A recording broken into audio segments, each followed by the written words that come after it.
What is up, world? Welcome to Apocaflix Now, the movie hangout show from us, Apocaflix Movies. I am your host, Jacob Bartley, and hopefully I'm not talking too fast this time. I'm going to slow it down for you guys. But of course, I am joined by Brian Avellino, Jake Berlin, and Gio Ramos hanging out in the Bat Cave. What is up, guys? Yeah, sorry about that. It's a little dark in here. Try my best. Dude, you're good. You're good. I like it. It's mysterious. Yes. But yeah, so, a lot of things going on in the world, but we are here to talk movies, the thing that we love to do. And I don't know, is Keith joining us today, guys? He should be a little bit later, yes. Yeah, so hopefully Keith will be jumping on here soon. At first, when we first hopped on here, I was like, wait, what day is it? Because I know it wasn't a Friday. And I was like, is it Tuesday? I was like, no, it's Thursday. So a little bit of adjustment period there for the Thursday show. A little bit of growing pains. Yes, for sure, for sure.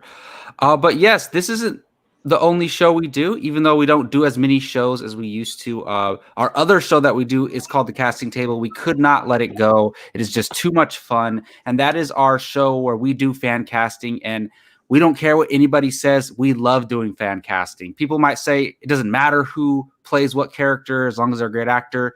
F that. I love fan casting some of my favorite characters and some of my favorite actors. You can check out that show. We have dozens of episodes up already. You can go to our YouTube channel, and there's a casting table playlist. You can find it out there. And we would love to hear some suggestions from you guys, the viewers, on who we should cast. And we're thinking about maybe putting up some more polls on some other characters we should cast as well. So let us know who you think we should cast. And basically, the idea is we just take a known character, whether that's in a comic book property, an X-movie franchise, a current movie franchise, a character that we could see possibly being done in the next 2 to 5 years, and we cast them in our own eyes and kind of explain why we see that actor as that character. So, like I said, go check it out. Let us know who you want us to do next, and we will consider it. But yes, as well as our other shows, we do another segment on this show called the Movie Watching Challenge. And 2 days ago, I was going to say last week, 2 days ago, we chose 4 films that Keith is going to be challenged to, and one of them has won. So, Brian, are we going to show them which movie has won?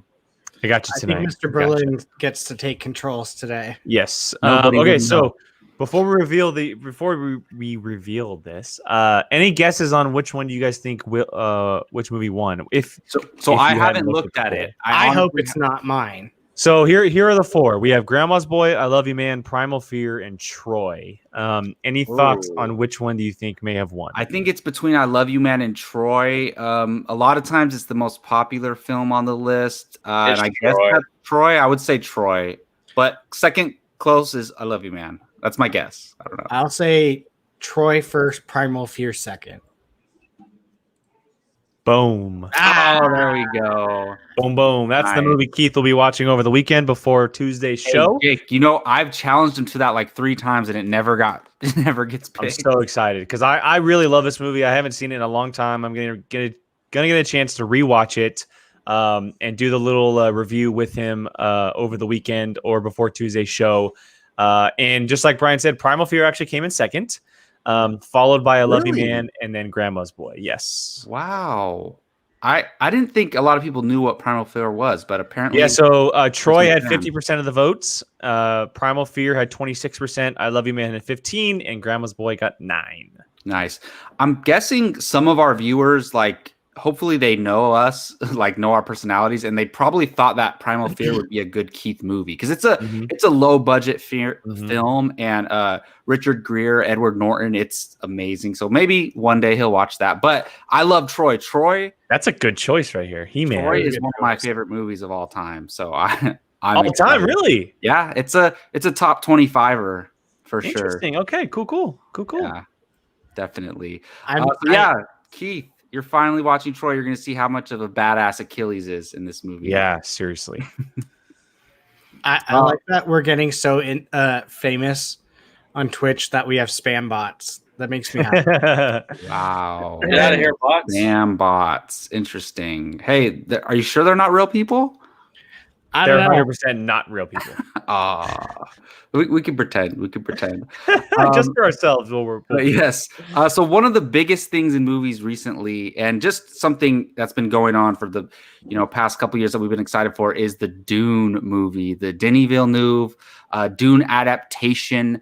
Of course, adapted from the classic novels, and apparently they're just doing the first third of the novel, the first novel, right? In this movie is what I've heard, which is kind of crazy, which is actually probably a smart thing to do because I heard it's a huge book. So maybe you don't want to cram all of that into one film. I've heard nothing but how big this book is. I'm looking up to see how big so it is. that's what I heard that they're only doing like the first third of it, which is cool. I like the idea of breaking the book up into a trilogy.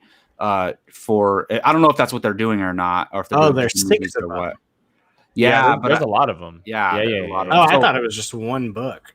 If this movie hits, it could be a franchise, and we'll see. But all of us are excited for this movie, maybe for different reasons. But let's go to you, Gio. What did you think of this trailer, man? So, I actually tried not watching the trailer because I tried doing a trailer reaction to it, and that failed miserably. So I just saw the trailer about 20 minutes ago. Ooh. Wow. Holy shit. Sorry, excuse my language. You're good. All right, look, I know nothing about Dune, okay? I even avoided the set photos, okay? I knew that Denis Villeneuve was directing it, which is always a plus. But man, the scope of the movie, the sci-fi, just the whole feel to it, the landscape, the actors and the characters that they're playing. Again, I don't know who these characters are, but Jason Momoa with no beard, it looks like a badass. And was that Dave Bautista I saw in the trailer? Yep. Yeah. Sure was. Man, hardly recognize him, man. He looks like a more badass version of Drax. But Jake, you could probably tell us more about this. I'm definitely looking forward to it. I actually want to read the novel. I'm going to make that a mission of mine to read the novel before the movie comes out. Wow. We'll see. I don't know. But Audiobook it. Well, yeah, true. I mean, it's a long drive to Oregon. So definitely looking forward to it. Definitely want to know more about it. And I'm hoping. This is one of those movies that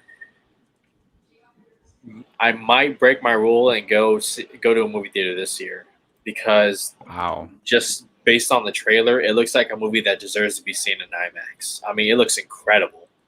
Yeah, and does it still hold a November release date, or it got pushed, right?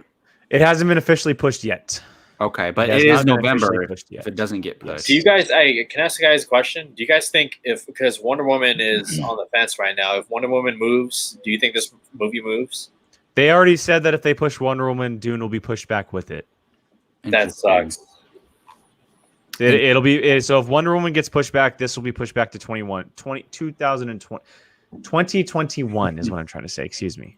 Yes, Jake, and I think it's safe to say, this is your favorite director, and you're probably the most excited about it out of all of us. So I don't want to take any of the heat away from you. So what are your thoughts on this trailer? Shut up. Shut up. I'm way more excited about Dune. You are so full of it. You are so I guess I ranked this higher than you at the beginning. I guess we can't measure excitement. No, but what was it ranked for you, Brian? Number 2. It was ranked number 1 for me. No, it wasn't. Yeah. No Time to Die was ranked number 2. So I just know that this is Jake's favorite director. Get out of here. If David Fincher was directing it, I would be the most excited about it probably. So I just want to go. Jake, did you love this trailer or not? This trailer is one of the most beautiful things I've ever seen in my entire life. As a film, as far as film goes, this trailer is one of the best looking things I've ever seen in my entire life. Now, the funny thing is when Brian and I did our reaction the other day, I said, I have no effing idea what's happening in the trailer. Yeah, but I am so incredibly excited for what's happening because obviously you guys know how I feel about Denis Villeneuve and him as a director. I think that he is the best in the game today.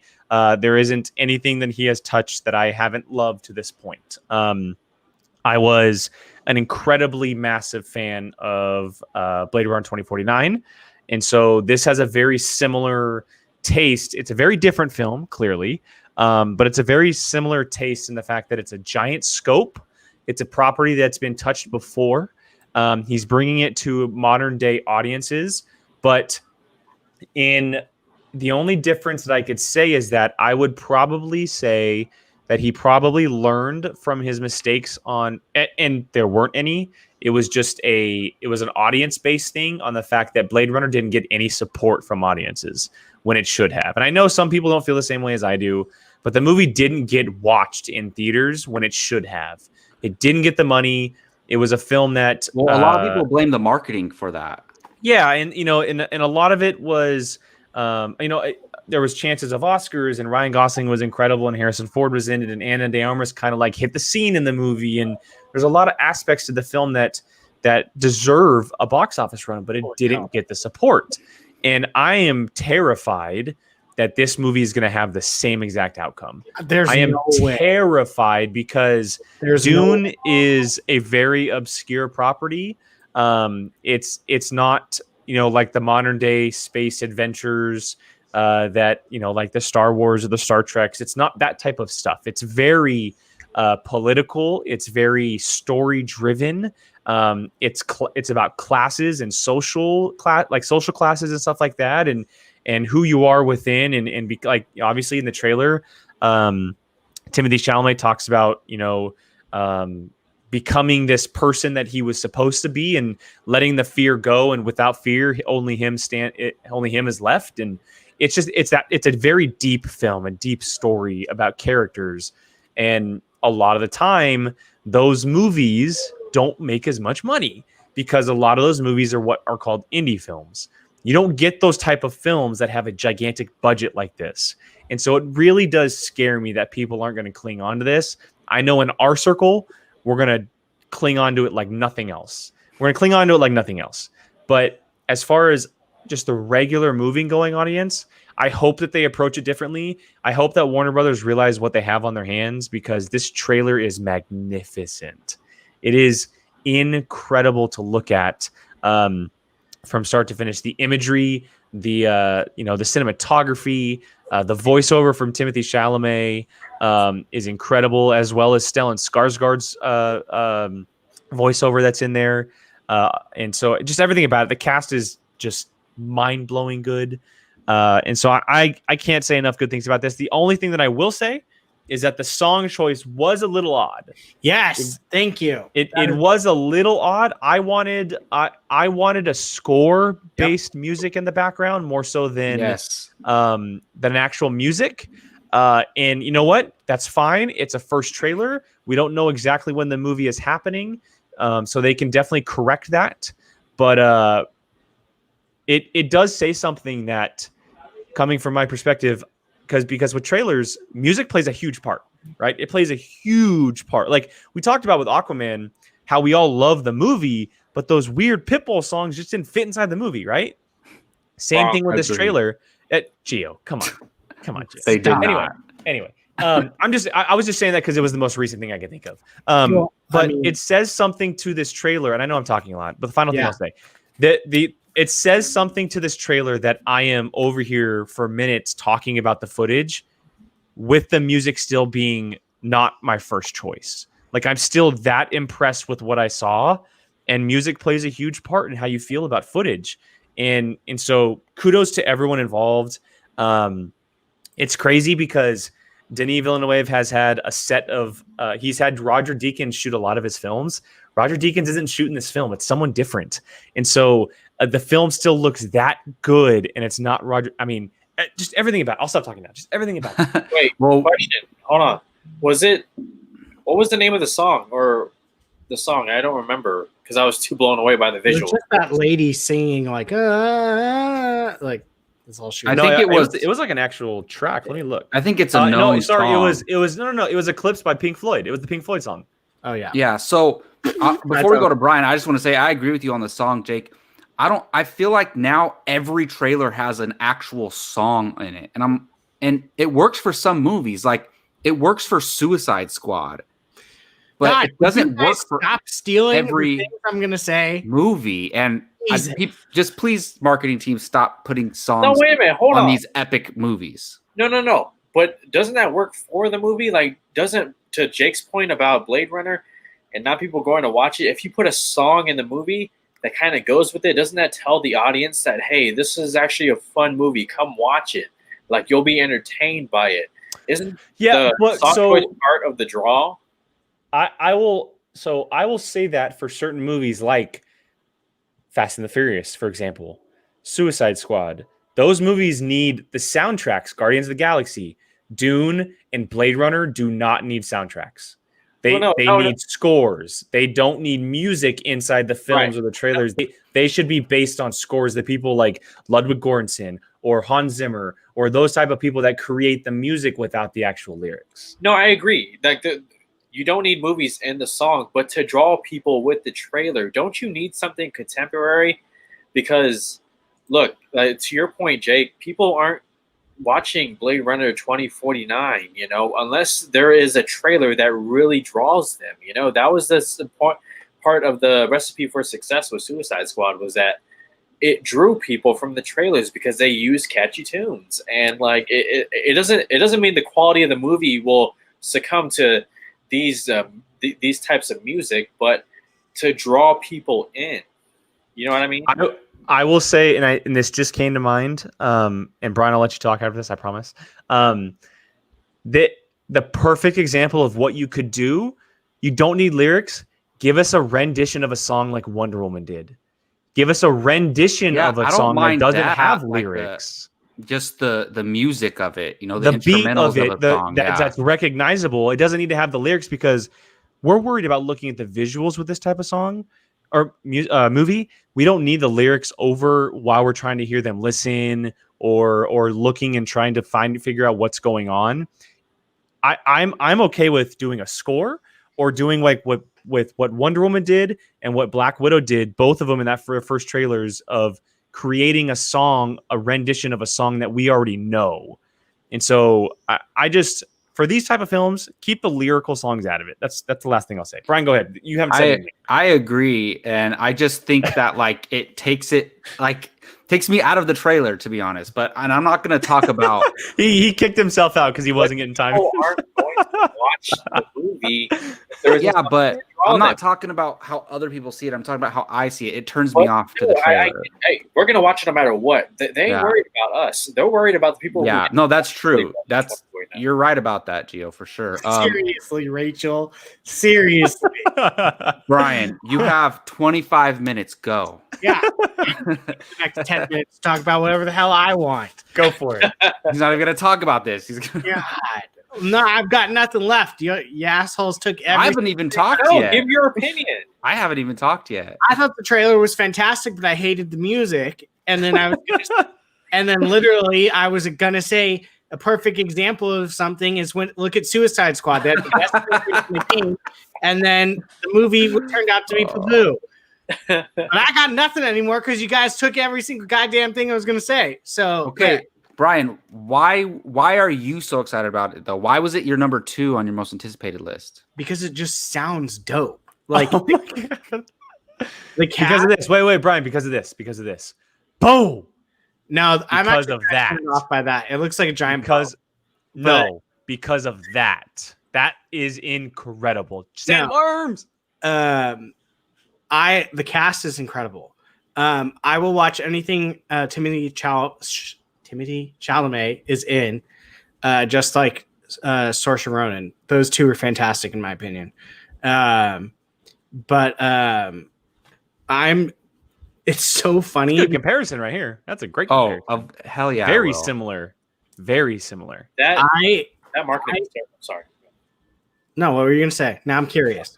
No, I was gonna say the marketing for Valerian was terrible. But. Oh yeah. God damn it. No, what was I gonna say? Forgot. I don't know. No, but you're right, Brian. You were talking about the cast when we did our most anticipated video. You actually, I think you said the reason you're so excited is because of this cast. And the cast isn't huge. It's ginormous. Like Josh Brolin did I see Josh Brolin in the trailer? Yes. Oh yeah. This is literally like an Avengers type, like a team up movie type cast. That's how big this. An ensemble for sure. Yes, thank you. That was the word I was not thinking of. It's huge. It's absolutely huge. And especially, I just realized my keys are in the door, and they've been in the door for the last 10 hours. But wow. Ignore me. I just I saw it out the corner of my eye. But yeah, this cast is insane, absolutely insane, and visually, he's going to kill it. Like Rebecca Ferguson is amazing. Needs to be in more stuff. Oh, that's her. Yeah. Wow. But not to mention Zendaya. I mean, there's so many people. Oscar Isaac as his dad. Oscar Isaac, yeah. Oh my goodness. It's incredible. It's so funny though, because the thing that I keep thinking about more than anything is, holy shit, Star Wars ripped the fuck off of Dune, big time. Like it was a big influence. That Flash Gordon, it was all really big influences for sure. They literally have even Valerian. Sand crawlers did. Yeah, sand crawlers. They're in the desert. Like, what else? Hey, Dune has an opportunity to take the throne as far as being the sci-fi blockbuster in Hollywood. Star Wars is a little bit on a downer. We don't know what Avatar 2, 3, 4, and 5 will be. Like Dune, if it's a really hit, it has an opportunity. Well, Star Wars isn't included in that because Star Wars is sci-fi fantasy. That's just my opinion. I'm going to completely disagree with you, though, Jake, in saying that you're afraid that this is going to flop. I don't think there's a chance in hell that this flops. We were saying the same thing about Blade Runner. No, I think Jake's actually right about that. No, there's a difference when your lead is just Ryan Gosling and Harrison Ford. That's all you need for a movie to do well. That's going to be great. But Robin Wright as well? Like Jared Leto? Okay, that's great. There's a list of like 10 to 15 names in this. Doesn't mean they'll do well. One of the most visually amazing directors of all time. And like there's no way. I don't see a snowball's chance in hell that this movie doesn't do well. Yeah, so I hope so. Trust me. I hope so too. But the thing is, casual movie fans don't know who Denis Villeneuve is. They know his movies. It's not just that. Casual fans these days, they go to a movie to see because of what it looks like, not because of who's in it. They go because of what it looks like. There's very few actors that bring people to the box office. Well, that's the thing. Tom Cruise is one of them. The Rock is the other. I was going to say off the top of my head. I was going to say Brian's point. Casts don't bring box office anymore, and it used to be one actor would bring in a lot of box office, but it's not a big of enough influence anymore to do that. And the thing is, what's going to make this movie make money is its reception. Is if it is just a masterpiece and everybody agrees. And I think it's gonna do two things. I think it's the next Lord of the Rings franchise where it is just this epic, just universally loved, Oscar-nominated box office success, and the next Avatar where it's so visually stunning that it just blows people away and everybody's talking about it and they have to go see it. That's how it's going to make money.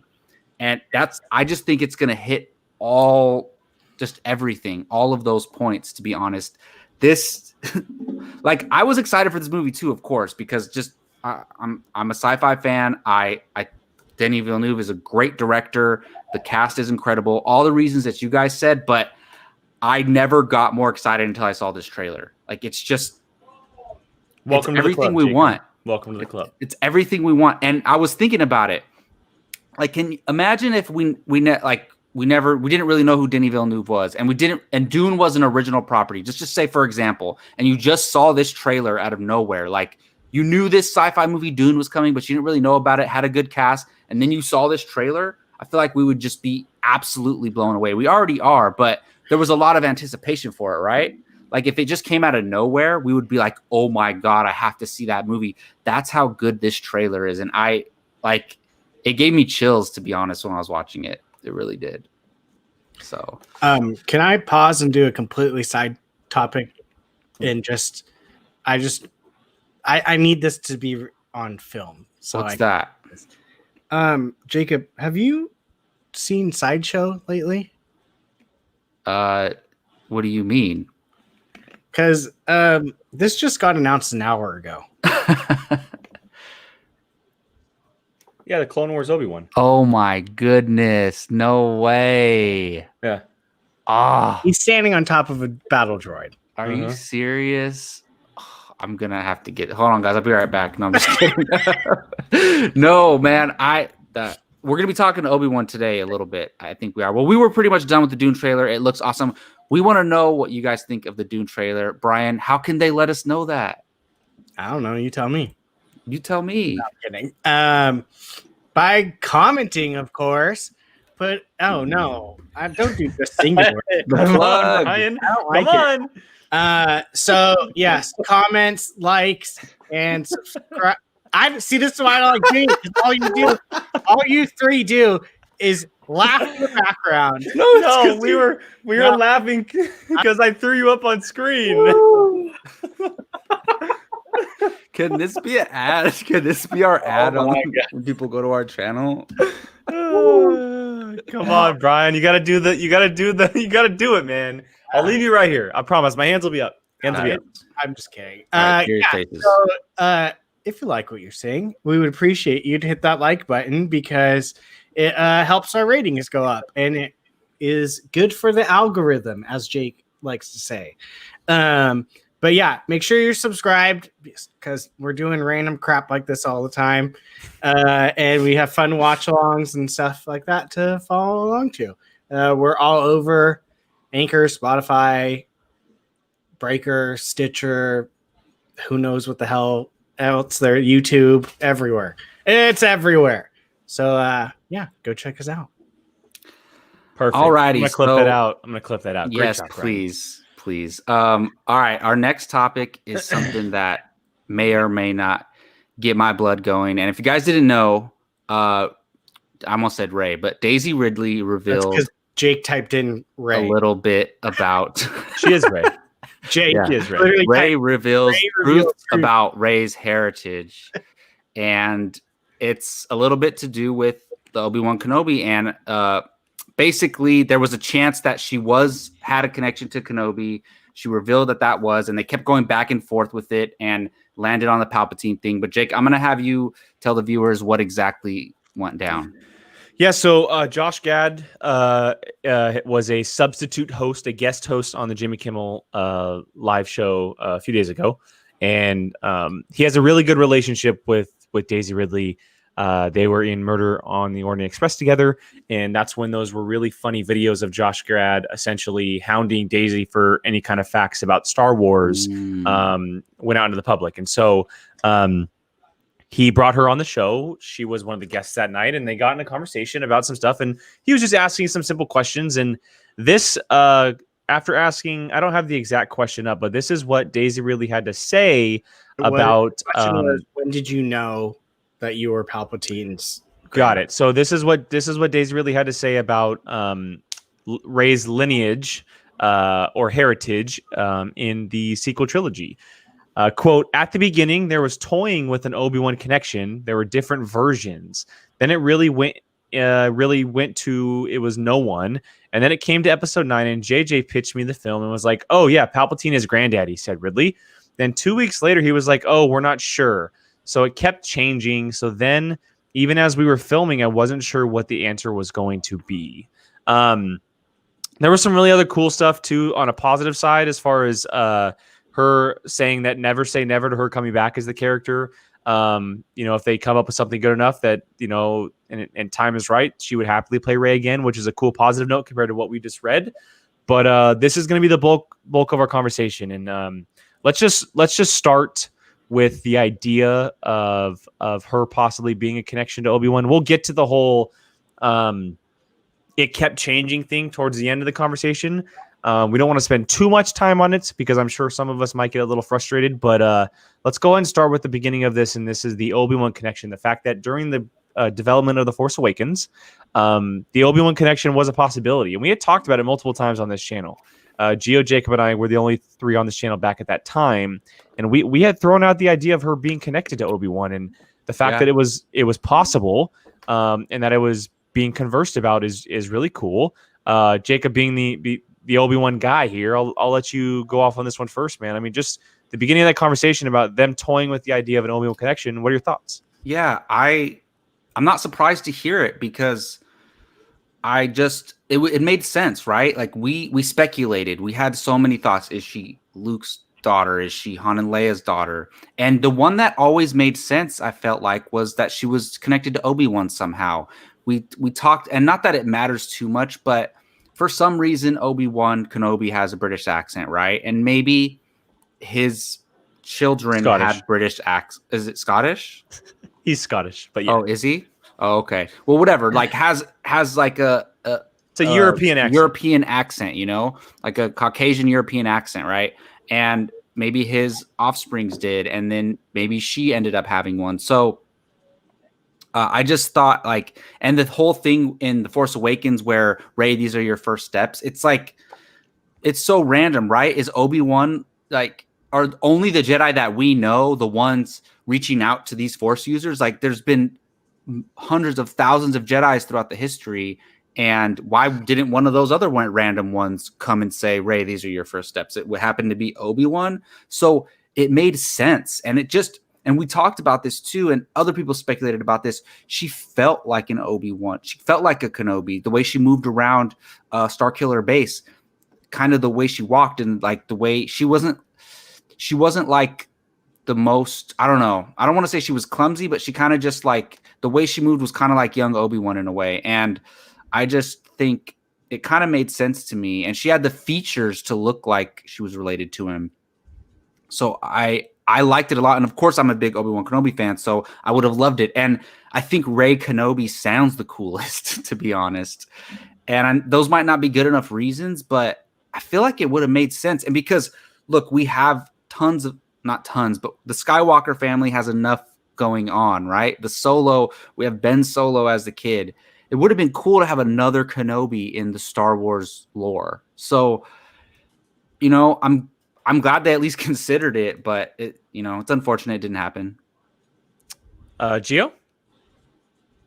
Yeah, I echo what Jacob said. We literally spent hours back in 2015 talking about this. I mean, every other Apocaflix Now episode or news episode was, Rey this, J.J. Abrams says that, so on and so forth. And I'm not going to lie, I really did like the Kenobi idea, and it's not to take away that the Palpatine wasn't a surprise. I mean, for me, at least it was. I did not see that coming at all.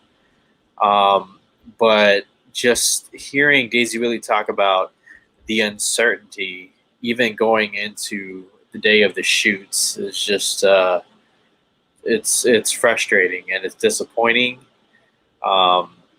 It makes me, root even more for the Dave Filoni to take over and Favreau, because they have a really good thing going on with The Mandalorian. And I'm glad she wants to come back. Not every Star Wars actor feels that way, but the fact that she's the only one of the sequel trilogy. Her and Adam Driver, I think. Well, yeah, I mean, they were the best parts and arguably had the most to do with their characters. So, yeah, it's great that she wants to come back. And it's just it's unfortunate to see them be so reactionary, as a studio to fan reception and whatnot, instead of just follow the plan, like go through it. If you've already invested so many millions of dollars and years of writing into this new trilogy, which had so much promise in the beginning, like we all came out of Force Awakens like more excited than ever about Star Wars, and each installment after that kind of just took away from that excitement and enthusiasm. And if it wasn't for The Mandalorian, who knows what the state of this franchise would be right now, at least on screen. So, the good news is Mandalorian's coming out at the end of the month, I think, next month. So there's that. But, this is disappointing. Brian? Yeah, I came in obviously a little after this, but one of our first videos, Obi-Wan Kenobi was my guess of who she was related to. That was my original guess for the exact same reasons that that Jacob said. Is the accent? I immediately went, there's no one else that talks like that. No one. There's literally no other Scottish accented people in Star Wars other than Obi-Wan. There has sure as hell been Scottish actors and English actors that in real life sound like that, but they've only ever let two keep that full-on accent. Two main characters. And that would be Daisy Ridley's Rey and Obi-Wan Kenobi by Ewan McGregor. So, I mean, and Alec Guinness. But, so that's where I immediately went. But yeah, I think my main argument is for what we're going to get into. But, yeah, I immediately, that was who I gravitated towards right off the bat. Like later I went into it's probably I think she's Palpatine because the way she fights and blah, blah, blah. But right off the bat, the accent was and the fact that he had the most lines in that little dream sequence. So to me that it just made the most sense right off the bat. I was like, oh, she's a Kenobi. And like Jacob said, Rey Kenobi sounds dope. Yeah. And they could have used crap. What is her name? Oh my God, I'm drawing a blank. Kenobi's the Mandalorian chick. You're talking about Bo-Katan's sister. Yes, what's her name? Starts with an S. Yeah. Well, when I was thinking about English accents, I wasn't just thinking about Ewan McGregor. I was thinking about Obi-Wan character in general because he originally had a British accent. So I was thinking maybe like they would have pulled some crap that, I mean, it would have been really hard to do because then you're playing off of the non-live action. But I mean, they could have pulled something like that. She's his granddaughter because he maybe had a love child with Satine. But yeah, I remember my immediate being, oh, she's a Kenobi, 100%. Because they don't just let anyone keep. I mean, even John Boyega has a British accent. They made him go American. So, I mean, that was just my immediate reaction was, oh, she's a Kenobi. So. Yeah, I agree. I mean, there's not much else I can really say. Is that, I mean, her being related to a Kenobi would have been great, or to the Kenobi, I should say. It would have been really cool because it would have been different. I know that go back then in like 2014, 2015, when we were talking about it, I actually theorized about the Skywalker Kenobi hybrid, about her being, because she was so powerful. She was so powerful so quickly. That was the kind of one that I had kind of just toyed with. I'm not to say that it was never going to happen, but yeah, it would have been really cool. And quite honestly, I probably ultimately I like the idea of her being a nobody more than anything. And then I kind of like the idea of her being a nobody that takes on the surname like she did at the end of the film, just not being a Palpatine. And then Obi-Wan, then Palpatine, then Skywalker is kind of the run that I go down. But Yeah, it would have been cool because it would have brought Obi-Wan back into the fold, and he Yeah. wasn't used enough as he should have been. And so I would have loved to have seen that. It's a bummer that it got so switched up so much, and that's something we can get into right now. And I know this is kind of what we want to talk about the most here. And we have about 15 to 20 minutes or so to talk about this, and this can be open. We can have back and forth conversations, points for point, whatever we want to do. So whoever wants to start first, if anybody wants to start it off. Well, I just want to say real quick about the Kenobi thing. Like, can you imagine if, so Kenobi failed to, save Anakin from turning to the dark side. Can you imagine if Rey Kenobi saved Ben Solo / Skywalker from falling to the dark side? Like, it would have been like she would make up for her grandfather's mistakes. Yeah. It would have been amazing. But yeah, we can get into that back and forth stuff as well. I'm going first since you guys always have started today. Yes. The most telling thing to me is, Jake, can you read the, I believe it's the first line of what she said?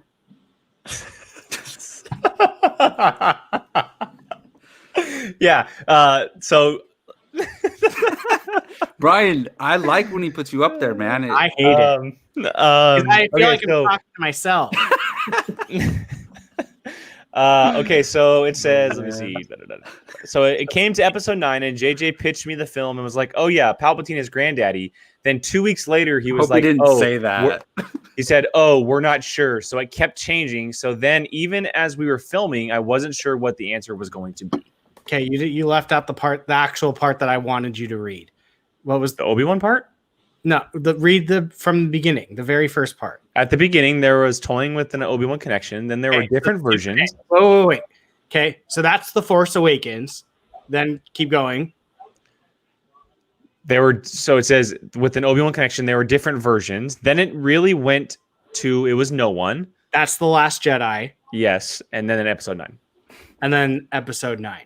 The article actually says here, and going to your point, Brian, it says it appears Abram had no idea what to do with the film when he co-wrote The Force Awakens, which the Last Jedi director Rian Johnson derailed. Then Abrams had to rethink his original plan after coming back for The Rise of Skywalker. Okay, so all I hear from that is Disney never had Excuse me, I'm getting mad now. It's because you're not Solo. Oh, dude, Disney Sith Lord is force choking you. He's just gonna hang out down there. Go ahead, Brian. Go ahead. All I'm hearing from that, now I lost my voice. All I've heard from that whole statement is Disney never had a plan with Star Wars. Never. Not one second did they plan this movie out past even the first one. Okay? And that is the biggest flaw of this whole entire trilogy. Every single one of Lucas's films was planned out.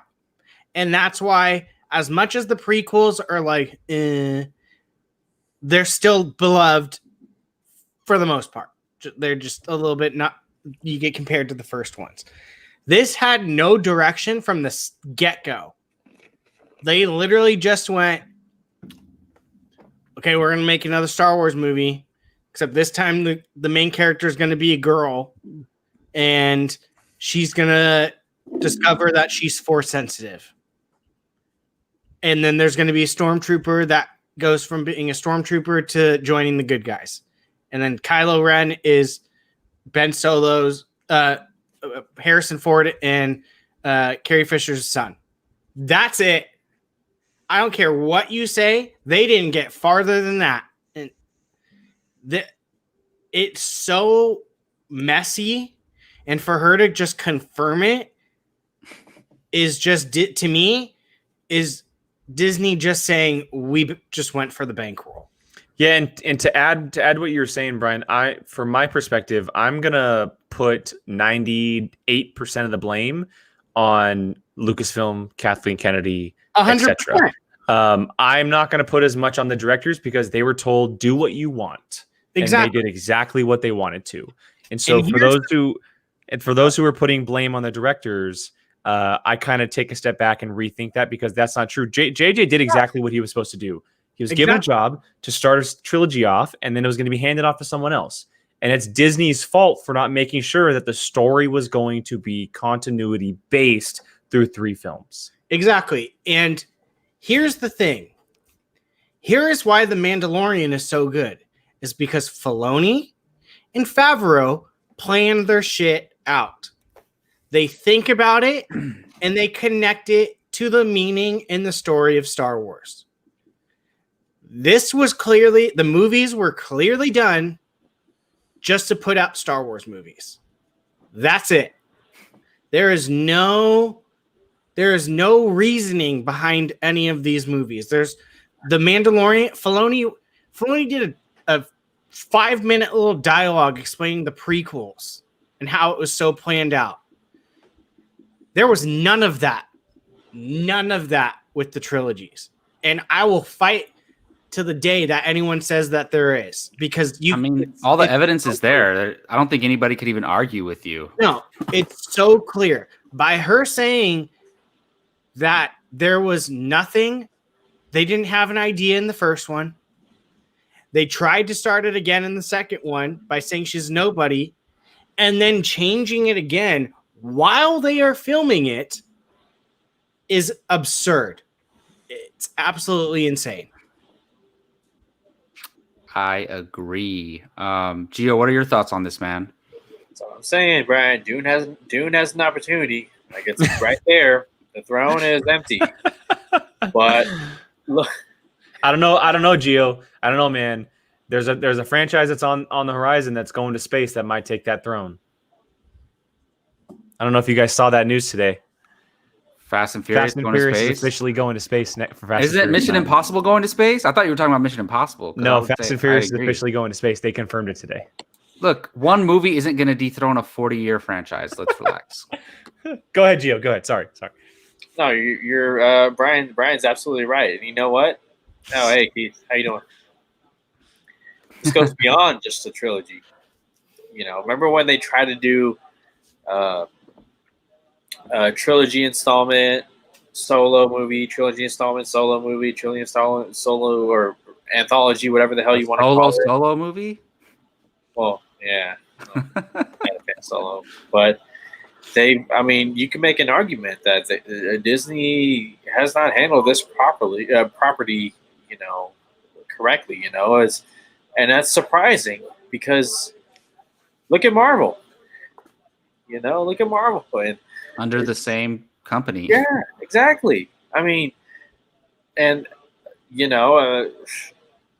much as I, was happy about Kathleen Kennedy, I think she needs to go. Because her time is up. Her time is up.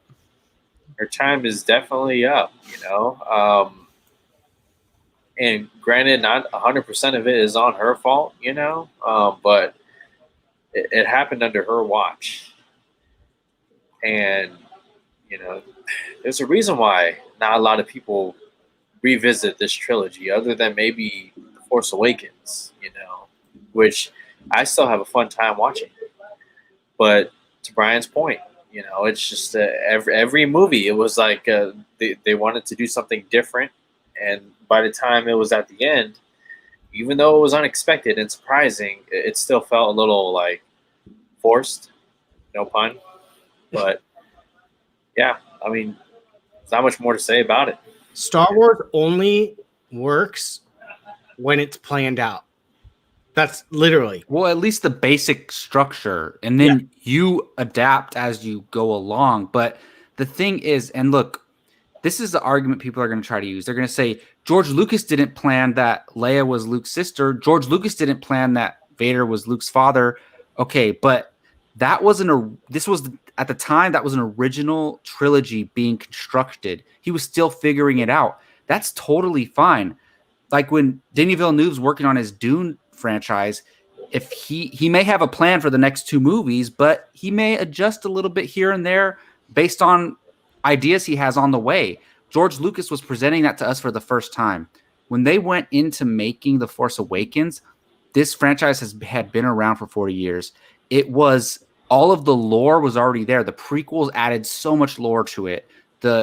and whether or not it's canon or not, the video games, the comics, all that stuff added so much lore to it. So when you have this, George Lucas had nothing to lose when he made that first trilogy at the time.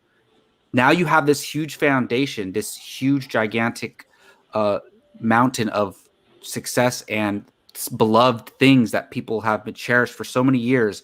And you're just like, let's just throw a couple of things in there that tease who Rey is or what the plan is, and we'll figure it out later. JJ, do whatever you want. Ryan, start working on the script based on JJ's script and just do whatever you want. Like, what? That doesn't make any sense. And the thing is, I don't care. I'm not just butthurt that she didn't end up being a Kenobi. It's more about choose something. Like, just choose an idea and stick with it. Even if it's a nobody, that's totally fine. Just stick with it. And even if it's a Palpatine, make that the plan from the beginning and stick with it. You can't.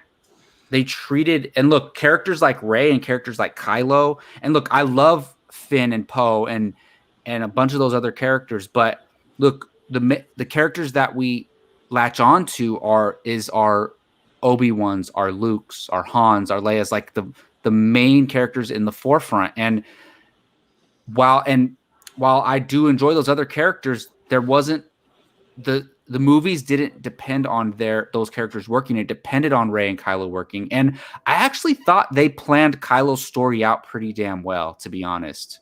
That, like, I don't have, other than maybe the third his film. Story is the easiest one to plan.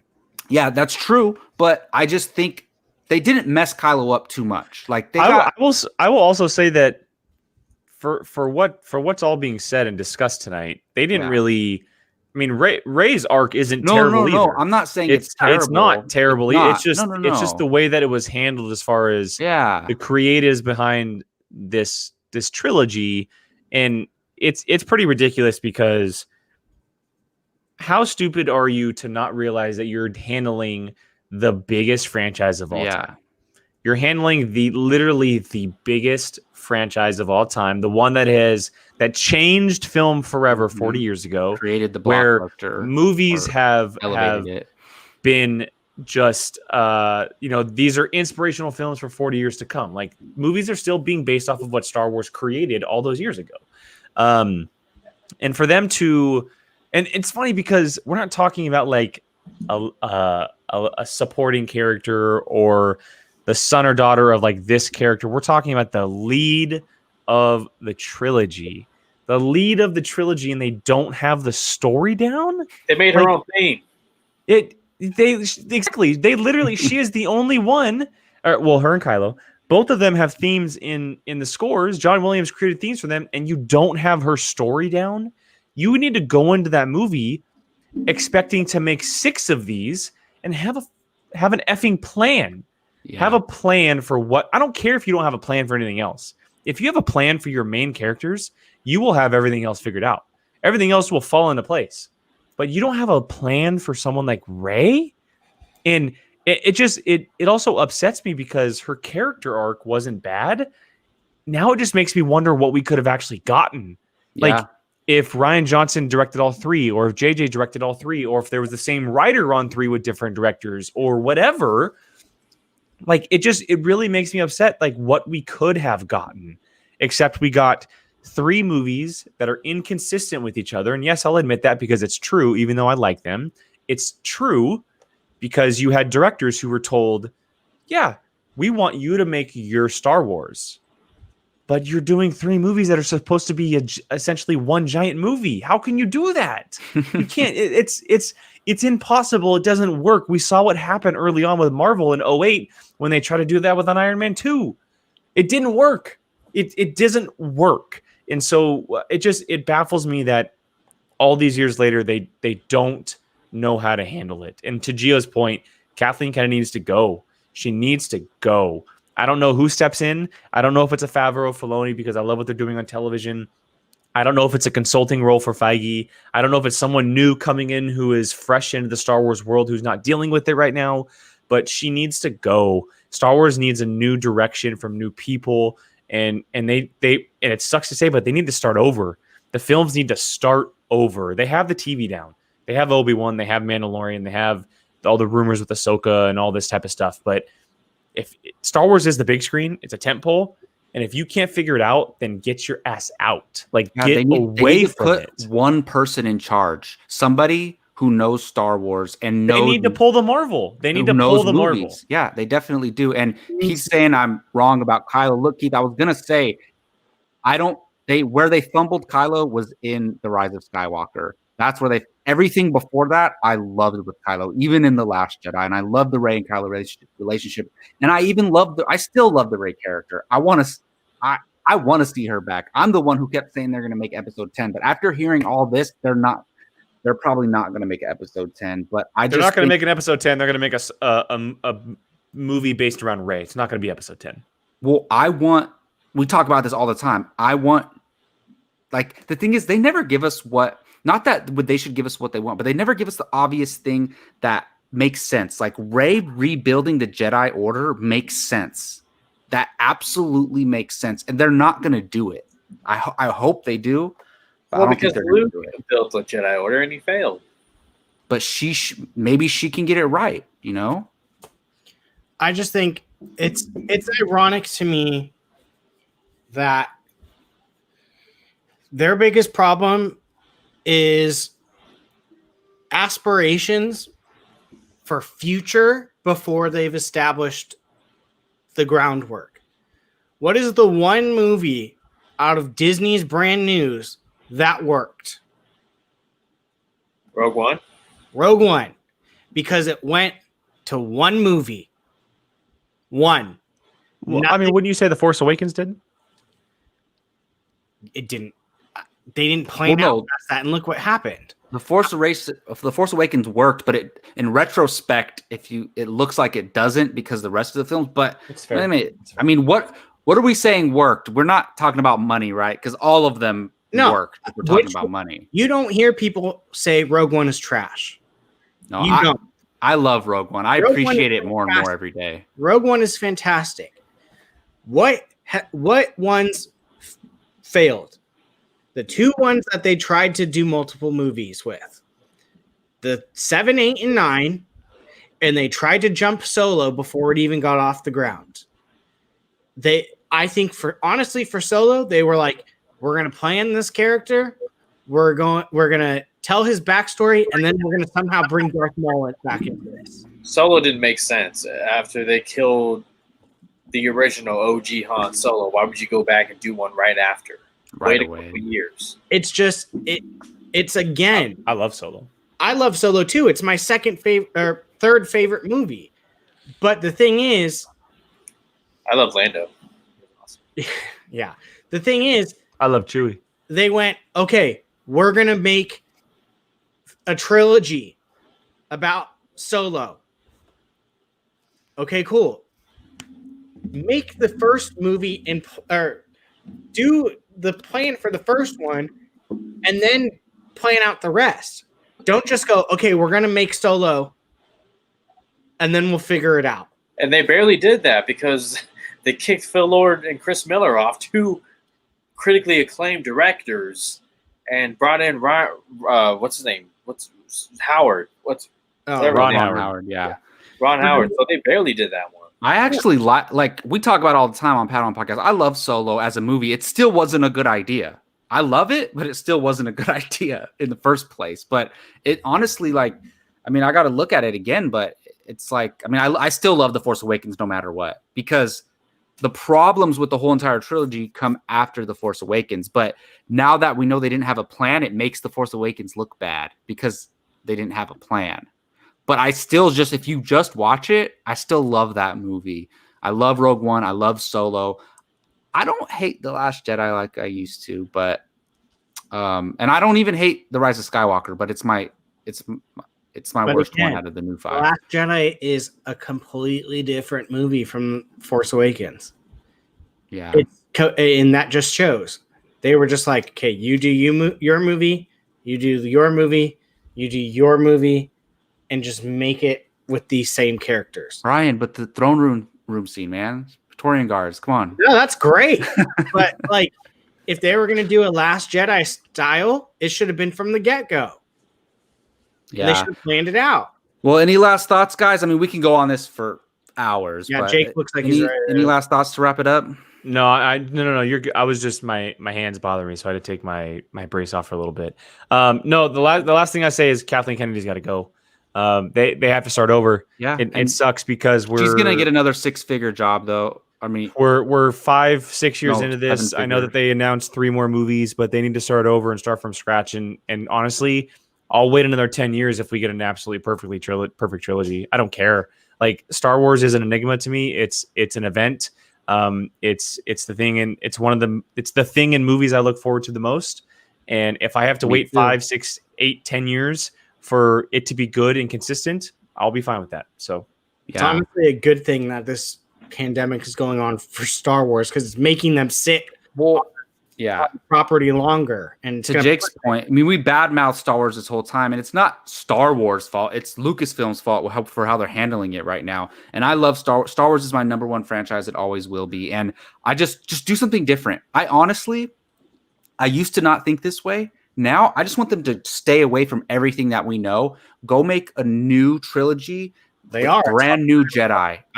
Give me Jedi and Sith though still, but make it brand new characters we don't know. You guys remember that Monday Night Football first trailer for The Force Awakens? Yeah. Or second trailer. First full trailer. Man, Yep. that was an event. Tears and shivers or chills, whatever. What? A great way to end, Jacob. Great way to end. Is that a new t-shirt or no? No. Okay.